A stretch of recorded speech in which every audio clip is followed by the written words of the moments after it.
Hey guys, we are jumping into our next unit, which is a continuation of cells. So the name of this unit is titled Cell Communication and Cell Division. And so we're first going to talk about cell communication today.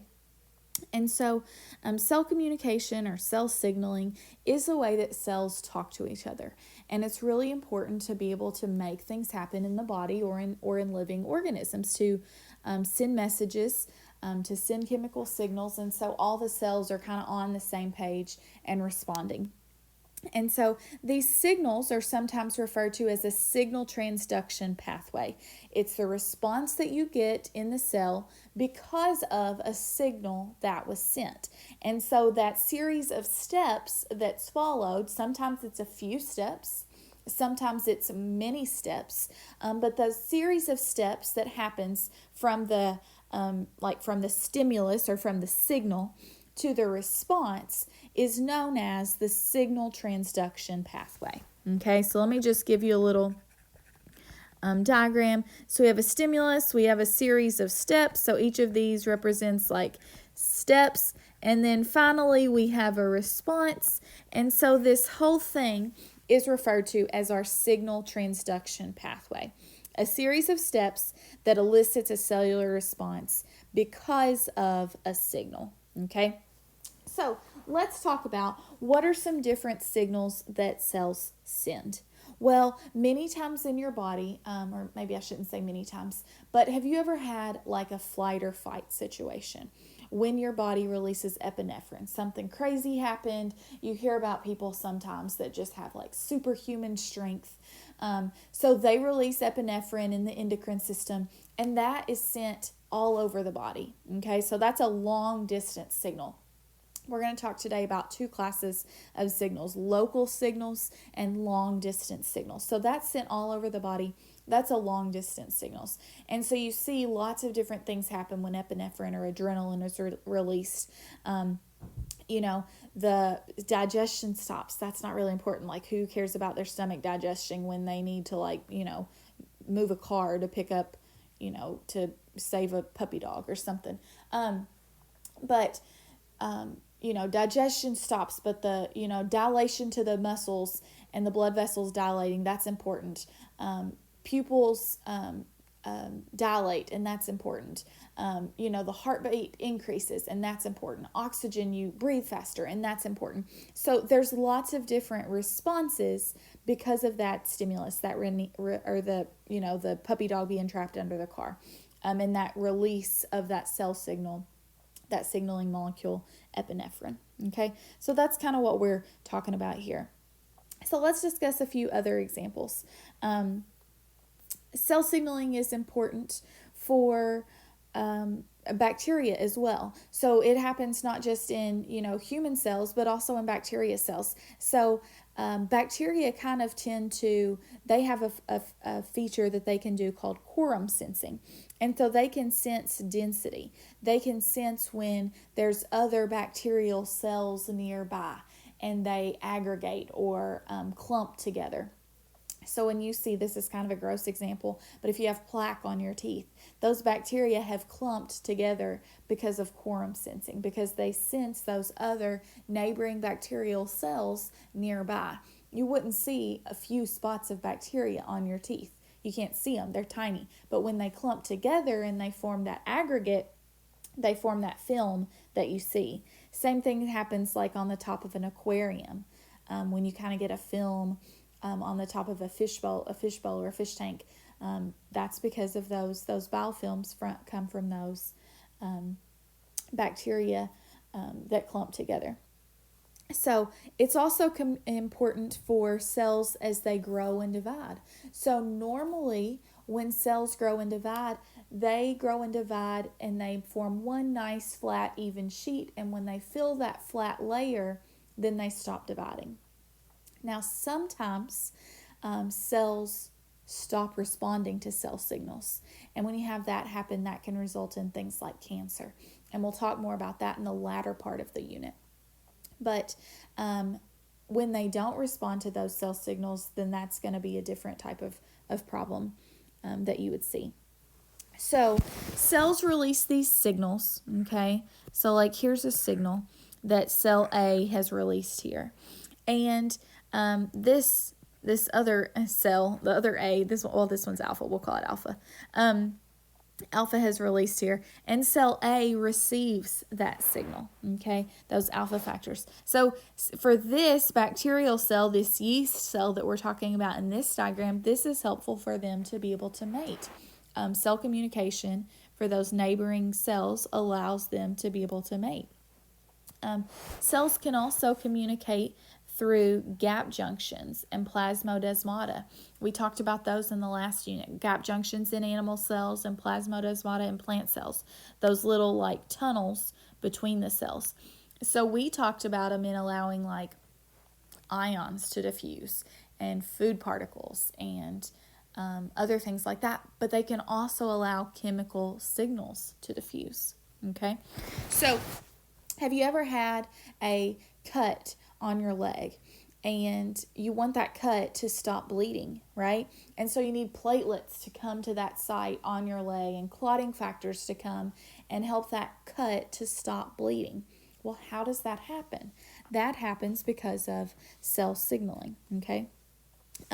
Cell signaling also helps cells to recognize one another. Okay, and so this cell has a green molecule that this other cell recognizes, and when it recognizes it, then it can cause a signal transduction pathway.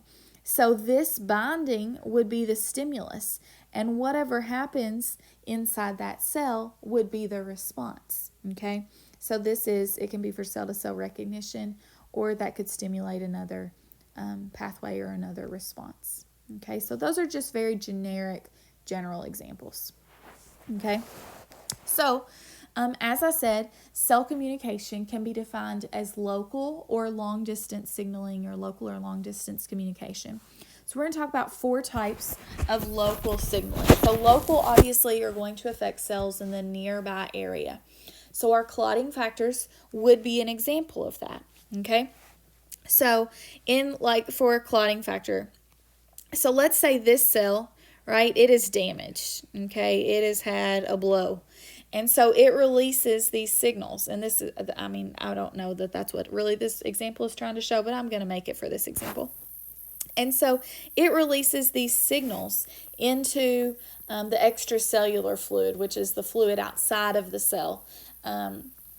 And to all the other neighboring cells, and they can respond. So this is paracrine signaling, okay, because it's going to communicate with many cells in the nearby surrounding area, okay.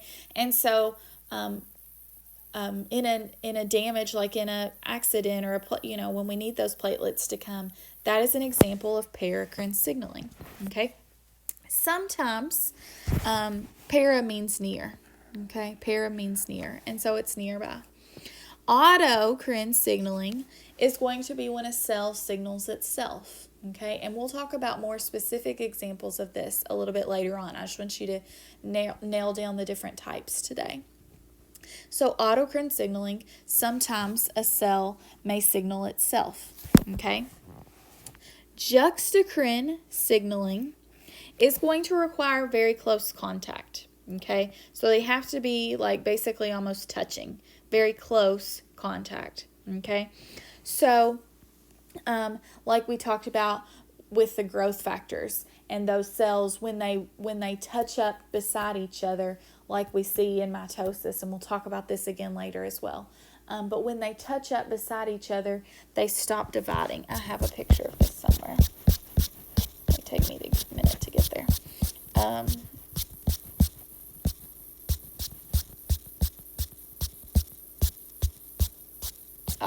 See, density dependent inhibition. So normally when you take out cells, they would just fill that nice thin sheet. Now this would be cancer cells over here, and they don't respond to those signals, and they just continue to pile up and form what we know as a tumor. Okay, and so here's another image of it. If we scraped out cells in the middle, they would just grow back in this area until they fill and form a nice, perfect, thin sheet. Okay.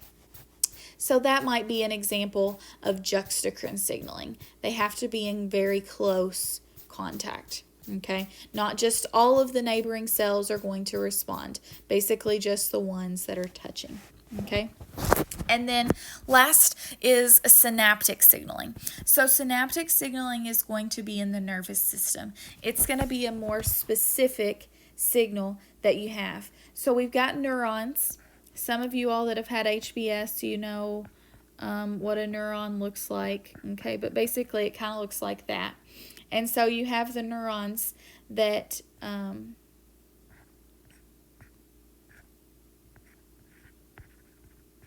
basically you have these two end to end. And this space between these little arms called dendrites are the synapse. And we see that here. So this would be our dendrite. This is like one of these guys, okay? And this is the next one, okay? One of the ones that it's touching. And so this area between there is called the synapse. And you may have heard about a synapse before in a previous class.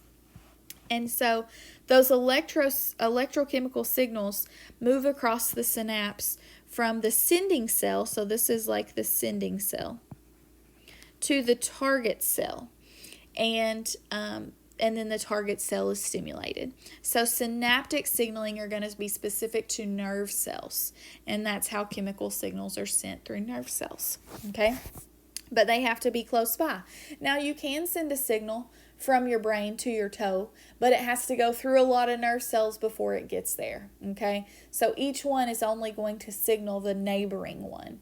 You're not signaling, from a far distance. I mean, it can go far, but it has to go cell to cell to cell to cell to cell. So that's why this one is still considered local signaling.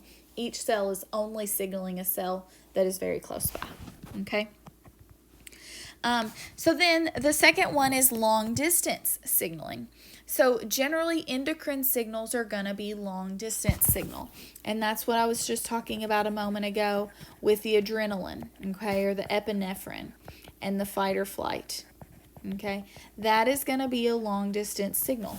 You have a response in lots of the body systems because the hormones are released throughout the body. So generally hormones are going to travel through the blood, and they take a little bit longer to respond, but the response can often be bigger. Okay, it's going to have a more amplified response. The response is going to last longer. Okay, but it takes a little bit longer because they have to move through the blood. So the cell's going to send the signal's going to enter the blood vessel, and then the blood's going to take it through all the cells, basically. And any of them that have a receptor for it will cause a response. So in the case of epinephrine, while many cells respond to that, epinephrine and adrenaline are the same thing. While many cells respond to that, there's also a lot of cells that don't respond to it. And it's because they don't have the receptor for that molecule. Okay? If they have the receptor and the adrenaline's there, then it'll bind and cause a response. But cells that don't have that receptor, it's not going to bind and cause any type of response. Okay? And so long distance signaling, also known as endocrine signaling, is achieved through the bloodstream by hormones. Okay, so nervous signaling is going to be more of a local signal because, like we said, it has to go nerve to nerve to nerve. It can be considered long distance also, but it has to go, step by step by step. Okay, endocrine signaling is going to be more of a long distance signaling. Hormone signaling is going to be long distance signaling. Okay. The last thing I want to talk about are the 3 stages of cell signaling. And so the 3 stages are reception, transduction, response. These are really, really important. I've seen whole FRQs written on these on the AP exam. So reception, transduction, response. Knowing what these are, those 3 terms, and then knowing what happens. So reception is when the signaling molecule binds on the surface. So we've got our signaling molecule and it binds here. That's known as reception, okay? So when a signaling molecule binds, it's going to bind to this on the surface, which what type of molecule would you say this is? Probably a protein, okay? Most likely it's a receptor protein embedded in that cell membrane like you see there, okay? And so when a molecule binds to a protein, what you have to know is the protein changes shape. When something binds to a protein, the protein changes shape. Very, very important, okay? And so that change in shape that happens is known as transduction, okay? And so here is this really whole process is our signal transduction pathway. But it can include lots of different molecules, okay? So that protein might bind to a different protein and cause a change in its shape. And then that protein would bind to a different protein and cause a change in its shape. Then that protein will come down here and activate some type of cellular response. So that's the transduction. All of those middle phases that happen in between after the after the signal molecule binds to the receptor protein, that is transduction, okay? And then the response is whatever happens in the cell as a result, okay? Whatever happens in the cell as the result is the response, okay? So these are the 3 stages of cell signaling. This transduction phase, maybe 1 or 2 steps, maybe 100 steps, okay? One thing that's important to know, and we'll talk about this more as we go on, is the more steps, the more amplified the signal, okay? The more steps, the more amplified the signal. The longer the process, the bigger the signal, okay? And we'll talk about that more later, why that happens, okay? But right now you need to know reception, transduction, response, okay? And the transduction can be 1 step or it can be a series of steps. But it starts when the receptor molecule binds to a protein on the surface of the cell, okay? And then that causes that change in shape that marks transduction, and then until you get to the response. The response, it could be a chemical reaction, it could be genes that are activated to be turned on to express a protein, it could be molecules that are rearranged, it could be lots of different things, and we'll talk about those more as we go through the course, okay? So today you have a worksheet on cell communication. It's 1 page front and back. The back side is like 2 pages are printed on there. I think it's pretty easy and pretty straightforward. So go ahead and complete that. And then when you finish it, take a picture of it and upload it to Google Classroom. You all have a great day.